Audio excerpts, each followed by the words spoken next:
ನಮಸ್ಕಾರ ಮಿತ್ರರೇ. ನಿಮಗೆಲ್ಲ ಗೊತ್ತಿರೋ ಹಾಗೆ ನಮ್ಮ ಕರಾವಳಿ ದೇವಸ್ಥಾನಗಳ ನಾಡು ಎಂದು ಹೇಳಬಹುದು. ಇಲ್ಲಿ ಮಧ್ಯಾಹ್ನದ ಊಟಕ್ಕೆ ಕೊಡುವಂತಹ ಒಂದು ಸಾರು ಬಹಳ ಪರಿಮಳಯುಕ್ತವಾದ್ದು ಹಾಗೂ ರುಚಿಕರವಾದದ್ದು. ಹಾಗಾದರೆ ಇವತ್ತು ನಾನು ಆ ಟೆಂಪಲ್ನಲ್ಲಿ ಮಾಡುವಂತಹ ತಿಳಿ ಸಾರು ಹೇಗೆ ಮಾಡುವುದು ಎಂದು ತೋರಿಸಿಕೊಡಲಿದ್ದೇನೆ. ಹಾಗಾದರೆ ಯಾವೆಲ್ಲ ಸಾಮಗ್ರಿಗಳು ಬೇಕೆಂದು ನೋಡೋಣ ಅಲ್ಲವೇ ಮಿತ್ರರೇ? ದೇವಸ್ಥಾನ ಶೈಲಿಯಲ್ಲಿ ಮಾಡುವಂತಹ ತಿಳಿ ಸಾರು ಬೇಕಾಗುವ ಸಾಮಗ್ರಿಗಳು ನೋಡಿ. ಸ್ವಲ್ಪ ತೊಗರಿಬೇಳೆ, ಒಂದು 50 ಗ್ರಾಮ್ಸ್ನಷ್ಟು ಸಾಕು. 2 ಚಮಚದಷ್ಟು ಕೊತ್ತಂಬರಿ, 1 ಚಮಚ ಜೀರಿಗೆ, 1 ಚಮಚ ಕರಿಮೆಣಸು, 5 ಮಾತ್ರ ನಾನು ತೆಗೆದುಕೊಂಡಿದ್ದೇನೆ. ಇದು ನಿಮ್ಮ ಖಾರ 5 ಸಾಕು. ಈ 50 ಗ್ರಾಮಿಗೆ 5 ಮೆಣಸು ಸಾಕು. ಮತ್ತು ಒಂದು 4 ಚಮಚದಷ್ಟು ಕೊಬ್ಬರಿ ತುರಿ, ಅಂದರೆ ಹಸಿ ತೆಂಗಿನ ತುರಿ, 1 ಟೊಮ್ಯಾಟೊ, 1 ಹಸಿ ಮೆಣಸು, ಸಣ್ಣದಿದ್ದರೆ 2 ಹಾಕ್ಕೊಳ್ಳಿ. 1 ಟೊಮ್ಯಾಟೊ ಆಯ್ತಲ್ಲ. ಇದು ಒಗ್ಗರಣೆಗೆ ಸಾಸಿವೆ, ಉದ್ದಿನಬೇಳೆ, ಕರಿಬೇವಿನ ಸೊಪ್ಪು.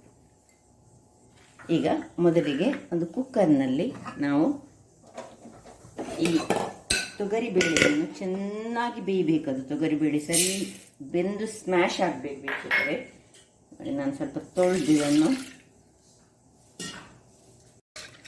ಇದರಲ್ಲಿ 2-3 ಸತಿ ತೊಳಿಬೇಕು.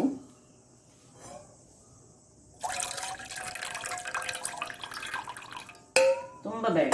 ಈಗ ಇದಕ್ಕೆ ನೋಡಿದ್ದು ತೊಳೆದಿದ್ದ ಇಡೀ ಟೊಮ್ಯಾಟೊವನ್ನೇ ಮತ್ತು ಇಡೀ ಒಂದು ಮೆಣಸನ್ನು ಹಾಕಿ ಸ್ವಲ್ಪ ಮುಳುಗುವಷ್ಟು ನೀರಿನಲ್ಲಿ ನಾವು ಇದನ್ನು ಬೇಯಿಸಿಕೊಳ್ಳೋಣ.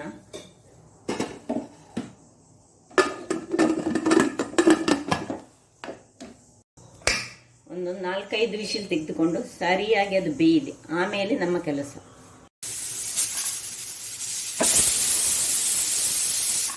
ವೀಕ್ಷಕರೇ, 4 ವಿಸಿಲ್ಗಳಾಯಿತು. ಈಗ ಇದನ್ನು ಆಫ್ ಮಾಡಿ ನಾನು ತಣ್ಣಗಾಗಲು ಬಿಟ್ಟಿದ್ದೇನೆ. ವೀಕ್ಷಕರೇ, ಈಗ ಒಂದು ಬಾಣಲೆಯನ್ನು ಎಲ್ಲ ಸಾಮಾನುಗಳನ್ನು ಹುರಿಯೋಣ. ಮೊದಲಿಗೆ ನಾನು 5 ಬಾಡಿಗೆ ಮೆಣಸನ್ನು ಹಾಕೊಂಡಿದ್ದೇನೆ. ಡ್ರೈ ನಾವು ಹುರಿಬೇಕು. ಇದು ಸ್ವಲ್ಪ ಬಿಸಿಯಾಗುವಾಗ ಈ ಕೊತ್ತಂಬರಿ ಹಾಗೂ ಜೀರಿಗೆಯನ್ನು ಹಾಕೊಳ್ಳೋಣ.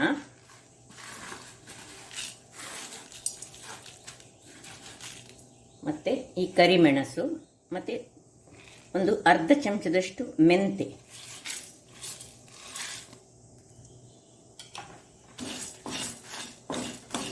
ಇದನ್ನು ಡ್ರೈ ಫ್ರೈ ಮಾಡೋದು.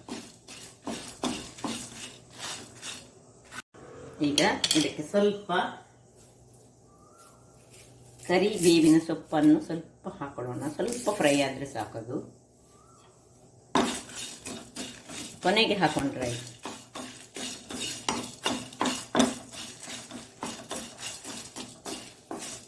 ಓಕೆ, ಸಾಕು. ಇಷ್ಟು ಹುರಿದ್ರೆ ಸಾಕು, ಹೆಚ್ಚು ಫ್ರೈ ಆಗೋದು ಬೇಡ. ಇದನ್ನು ಸ್ವಲ್ಪ ತಣ್ಣಗಾಗಲಿಕ್ಕೆ ಬಿಡೋಣ. ಅಲ್ಲಿ ನಮ್ಮದು ತೊಗರಿಬೇಳೆ ಸಹ ಕುಕ್ಕರಲ್ಲಿ ಚೆನ್ನಾಗಿ ಬೆಂದು ತಣ್ಣಗಾಗ್ತಾ ಉಂಟು. ಇದು ನೋಡಿ, ನಾನು ಈಗ ನೋಡಿ ಒಳ್ಳೆ ಬೆಂದಿದೆ. ಇದನ್ನು ಸ್ವಲ್ಪ ಸ್ಮ್ಯಾಶ್ ಮಾಡಿಕೊಳ್ಳೋಣ.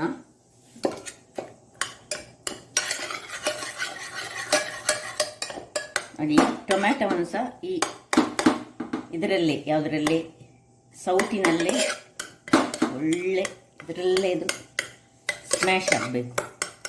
ಒಂದು ಚೂರು ಸಹ ತೆಕ್ಕಬಾರ್ದು. ಇದು ಹಾಗೆ ಇರಲಿ. ಈಗ ಇದು ಇಲ್ಲಿ ತಣ್ಣಗಾಗಿದೆ ನೋಡಿ. ಈಗ ನಾನು ಮಿಕ್ಸಿಯಲ್ಲಿ ಹಾಕ್ಕೊಂಡು ಸುರಿಗೆ ಸ್ವಲ್ಪ ಡ್ರೈ ಫ್ರೈ ಇದು ಮಿಕ್ಸ್ ಮಾಡ್ತೇನೆ. ಮಿಕ್ಸಿಯಲ್ಲಿ ಪೌಡರ್ ಮಾಡಿಕೊಳ್ತೇನೆ. ಆಮೇಲೆ ಸ್ವಲ್ಪ ಆದಮೇಲೆ ಇದನ್ನು ಈ ತೆಂಗಿನ ತುರಿಯನ್ನು ಸ್ವಲ್ಪ ಅದಕ್ಕೆ ಹಾಕಲಿಕ್ಕೆ ಉಂಟು.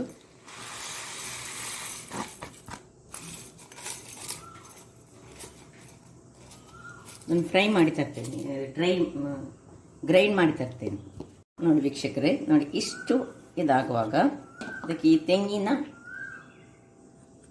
ತುರಿಯನ್ನು ಹಾಕ್ಕೊಳ್ತಿದ್ದೇನೆ. ಈಗ ನಾನು ನೋಡಿ ಸ್ವಲ್ಪ ಹುಳಿಯನ್ನು ನೋಡಿ ನೀರಿನಲ್ಲಿ ಹಾಕ್ಕೊಂಡಿಟ್ಟಿದ್ದೇನೆ. ಒಂದು ಇಷ್ಟು ಹುಳಿ ಬೇಕು ನಮಗೆ. ಇದು ಖಾಲಿ ಬೇರೆ ಹೆಚ್ಚು ಇದು ಏನಿಲ್ಲಲ್ಲ, ಅದರಿಂದಾಗಿ ನೋಡಿ ಹುಳಿಯ ನೀರು ಮಾಡಿ ಇಟ್ಟುಕೊಂಡಿದ್ದೇನೆ. ಈ ಹುಳಿಯ ನೀರಿನಲ್ಲಿಯೇ ನಾವು ಇದನ್ನು ಗ್ರೈಂಡ್ ಮಾಡ್ಕೊಳ್ಳೋಣ. ಸ್ವಲ್ಪ ಹುಳಿ ಬಿದ್ದರೂ ಏನು ತೊಂದರೆ ಇಲ್ಲ. ಸ್ವಲ್ಪ ಬೇಕಿದ್ರೆ ಇನ್ನು ಸ್ವಲ್ಪ ನೀರು ಸಹ ಹಾಕ್ಕೊಳ್ಬೋದು. ಇದನ್ನು ಗ್ರೈಂಡ್ ಮಾಡ್ತೇವೆ. ಇಲ್ಲಿ ನೋಡಿ ಮಿತ್ರರೇ, ನೋಡಿ ಇಷ್ಟು ಫೈನ್ ಪೇಸ್ಟ್ ಆಗಬೇಕು. ಈಗ ನೋಡಿ ಕಾಣ್ತದಲ್ಲ ನಿಮಗೆ, ನೋಡಿ ಹೀಗೆ. ಈಗ ಇಲ್ಲಿ ಒಂದು ಬಾಣಲೆಯನ್ನು ಇಟ್ಟುಕೊಂಡು ಇದನ್ನು ಅದಕ್ಕೆ ಶಿಫ್ಟ್ ಮಾಡ್ಕೊಳ್ಳೋಣ.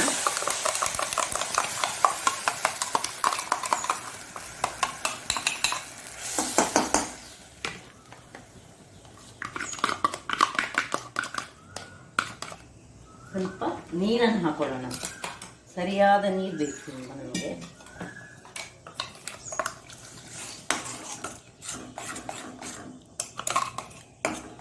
ಒಳ್ಳೆ ಫೈನ್ ಪೇಸ್ಟ್ ಆಗಬೇಕು ವೀಕ್ಷಕರೇ. ಇದೇ ತಿಳಿ ಸಾರು. ಈಗ ಇದಕ್ಕೆ ಕೊನೆಗೆ ನಾವು ಮಾಡಿಟ್ಟುಕೊಂಡಂತಹ ಸರಿ ನೀರು ಹಾಕೊಳ್ಳೋಣ.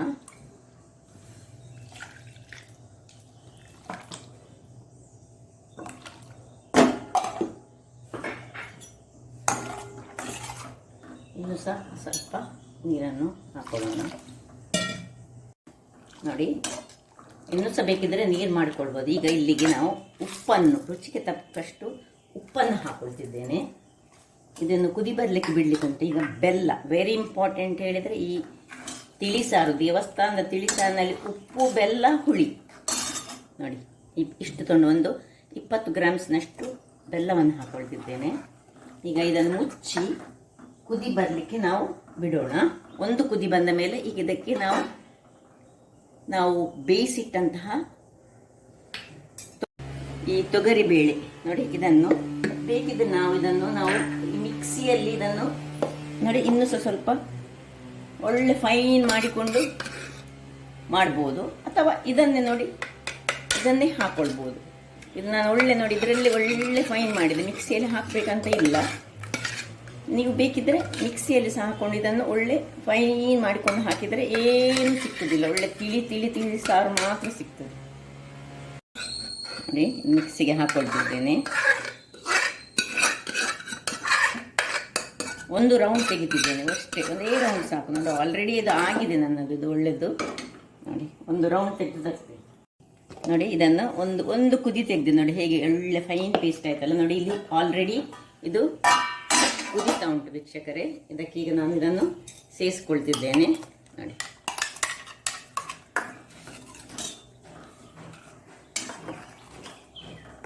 ಸ್ವಲ್ಪ ನೀರನ್ನು ಸಹ ಹಾಕೊಳ್ಳೋಣ. ಒಳ್ಳೆ ಎಷ್ಟು ನಿಮಗೆ ತಿಳಿಬೇಕು ಅಷ್ಟು ತಿಳಿ ಸಾರು ಮಾಡಿದರೆ ಆಗ್ತದೆ. ತೆಳುವಾಗಿ ಬೇಕು ನೋಡಿ, ಇನ್ನೂ ಸಹ ತೆಳು ಮಾಡಬೇಕು. ದೇವಸ್ಥಾನಗಳಲ್ಲಿ ಇದಕ್ಕಿಂತ ಸಹ ತೆಳುವಾಗಿರ್ತದೆ. ಮಿಕ್ಸಿಯನ್ನು ಸಹ ಸ್ವಲ್ಪ ಕ್ಲೀನ್ ಮಾಡಿಕೊಂಡು ನಾವು ಇದಕ್ಕೆ ಹಾಕ್ಕೊಳ್ತಿದ್ದೇನೆ. ನಾನು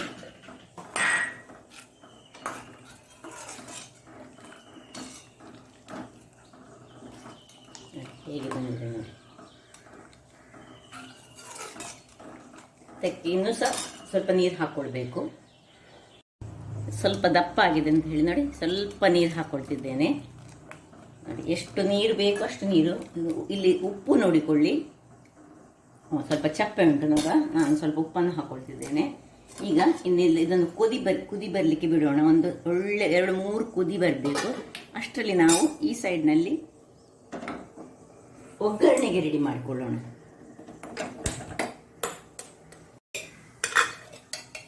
ಈಗ 2 ಸ್ಪೂನ್ನಷ್ಟು ಎಣ್ಣೆಯನ್ನು ಹಾಕೊಳ್ಳೋಣ. ಎಷ್ಟು ನಿಮಗೆ ಬೇಕಿದಷ್ಟು ಎಣ್ಣೆ ಹಾಕೊಳ್ಬೋದು, ಒಗ್ಗರಣೆಗೆ ಕೊಡುವಷ್ಟು ಎಣ್ಣೆ. ಇನ್ನು ಸಾಸಿವೆ ಮತ್ತು ಉದ್ದಿನಬೇಳೆ ಎರಡನ್ನು ಹಾಕ್ಕೊಳ್ತಿದ್ದೇನೆ.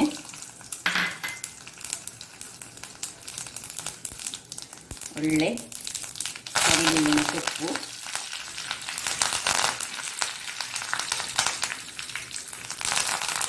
ಇನ್ನು ಒಣಮೆಣಸು ಹಾಕ್ಕೊಂಡು ಸ್ವಲ್ಪ ತಿರುಗಿಸೋಣ.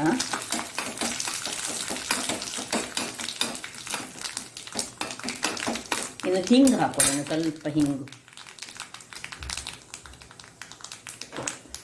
ಇದು ಆಪ್ಷನಲ್ ವೀಕ್ಷಕರೇ, ಬೇಕಿದ್ರೆ ಮಾತ್ರ. ಹೆಚ್ಚಾಗಿ ದೇವಸ್ಥಾನದಲ್ಲಿ ಹಾಕ್ತಾರೆ. ಆಯ್ತು, ಆಫ್ ಮಾಡ್ಕೊಳ್ಳೋದು. ಹಿಂಗೆ ಹಾಕೋದು, ಆಫ್ ಮಾಡ್ಕೊಳ್ಳೋದು. ಇದು ನೋಡಿ, ಇದು ಒಳ್ಳೆ ಕುದಿ ಬರ್ತಾ ಉಂಟು ನೋಡಿ. ಸಾಕಿಷ್ಟು ಕುದಿ ಆದರೆ ನಂದು ರೆಡಿ ಆಯ್ತು ನೋಡಿ. ಸಾರು ಹೇಗೆ ಆಗಿದೆ ನೋಡಿ. ದೇವಸ್ಥಾನದಲ್ಲಿ ಇದೇ ರೀತಿಯಲ್ಲಿ ನೋಡಿ. ಇದರಲ್ಲಿ ಒಂದೊಂದು ಟೊಮ್ಯಾಟೊ ನಡುವಲ್ಲಿ ನೋಡಿ ಹೀಗೆ ಸಿಗ್ತದೆ. ಪರಿಮಳ ಸಹ ಬರ್ತಾ ಉಂಟು. ಹೀಗೆ ಹೇಳಿದರೆ ದೇವಸ್ಥಾನದಲ್ಲಿ ಊಟ ಮಾಡೋ ಹಾಗೆ ಬರ್ತಾ ಉಂಟು ನೋಡಿ. ಇದನ್ನು ಇದಕ್ಕೆ ಶಿಫ್ಟ್ ಮಾಡ್ತಿದ್ದೇನೆ.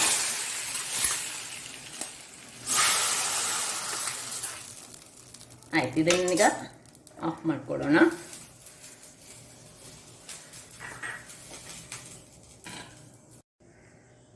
ನೋಡಿದ್ರಲ್ಲ ಮಿತ್ರರೇ, ಸುಲಭ ವಿಧಾನದಲ್ಲಿ ಒಂದು 10-15 ನಿಮಿಷದಲ್ಲಿ ನಾವು ಈ ಒಂದು ತಿಳಿ ಸಾರನ್ನು ರೆಡಿ ಮಾಡ್ಬೋದು. ತೊಗರಿಬೇಳೆ ಬೇಯಿಸಿಟ್ಟಿದ್ರೆ ಕೇವಲ 10 ನಿಮಿಷ ಸಾಕೋದಕ್ಕೆ. ಹಾಗಾದರೆ ಈ ನನ್ನ ಕುಕಿಂಗ್ ಚಾನಲ್ ನಿಮಗೆ ಇಷ್ಟ ಆದರೆ ಗೋಳೂರು ಸುವರ್ಣ ಚಾನಲನ್ನು ಲೈಕ್ ಮಾಡಿ, ಶೇರ್ ಮಾಡಿ ಹಾಗೂ ಸಬ್ಸ್ಕ್ರೈಬ್ ಮಾಡಿ.